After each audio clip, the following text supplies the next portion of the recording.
ఏంటి భూమి ఇంకా రెడీ అవ్వలేదా? అక్కడ మహాలక్ష్మి అత్త సుహాసిని వాళ్ళు నిన్ను తీసుకురమ్మంటున్నారు. నగలు పెట్టుకుంటే అయిపోతుంది మాధవ్.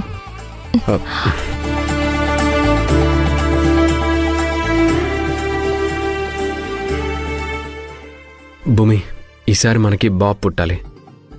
ఏంటి పక్షపాతమా? మగాడివి కాబట్టి మగపిల్లాడే పుట్టాలని కోరుకుంటున్నావా? అదేం కాదు భూమి. లాస్ట్ టైం అక్కకి బాబు పుట్టుంటే మనకి పాప పుడితే మన పాపని అక్క కొడుక్కిచ్చి పెళ్లి చేసేవాళ్ళం. కానీ అది జరగలేదు కదా. కాబట్టి ఇప్పుడు మనకి బాబు పుడితే బాగుంటుంది. వీడింకా భూమి మీదకే రాలేదు. తండ్రిగా భలే కోరికలు ఆశలు ఉన్నాయే నీకు.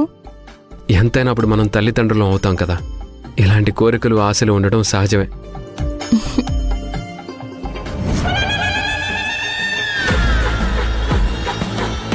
సరే సరే, త్వరగా రెడీ అవ్వు. సరే. అవును, ఇంతకీ టాబ్లెట్ వేసుకున్నావా? అయ్యో లేదు మాధవ్, వేసుకోలేదు. ఇప్పుడు వేసుకుంటాను.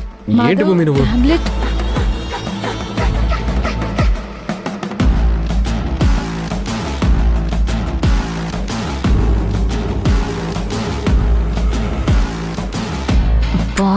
ఈ ఒక్క టాబ్లెట్ వేసుకుంటే పనైపోయేది.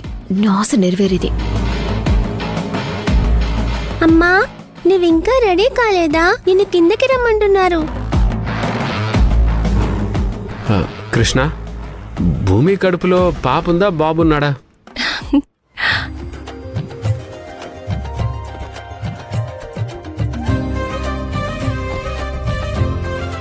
బాగుంటాడు. అయితే నాకు తమ్ముడు పుట్టబోతున్నాడా? అవును.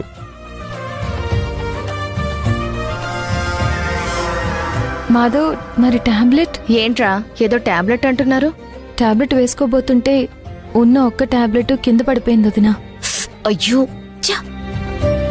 కింద పడిపోయిన టాబ్లెట్ వేసుకోకూడదు. నిన్ను అందరూ రెడీ చేసి తీసుకురమ్మంటున్నారు. అది కాదు వదినా, టాబ్లెట్ వేసుకోవడం ఇప్పుడు అవసరం కదా. అలేక్యా, ఆ టాబ్లెట్ అవసరమైతే నేను మళ్ళీ మీ అన్నయ్యతో తెప్పిస్తానులే. భూమి పద, నిన్ను రెడీ చేసి తీసుకెళ్ళాలి. రా. అక్క, మేం బయట పనులు చూసుకుంటాం. అలాగే.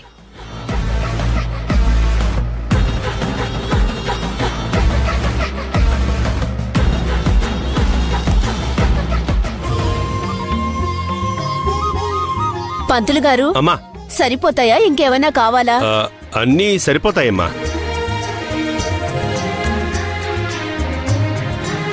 అమ్మా సుహాసిని, అత్తయ్య. నువ్వు వెళ్ళి భూమిని తీసుకురామ్మా. అలాగే అత్తయ్య, రామ్మా.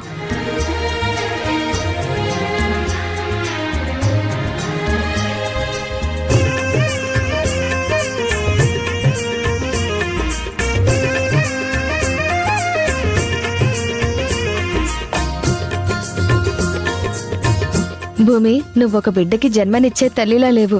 కొత్త పెళ్లి కూతురులా ఉన్నావు తెలుసా? పోవదినా.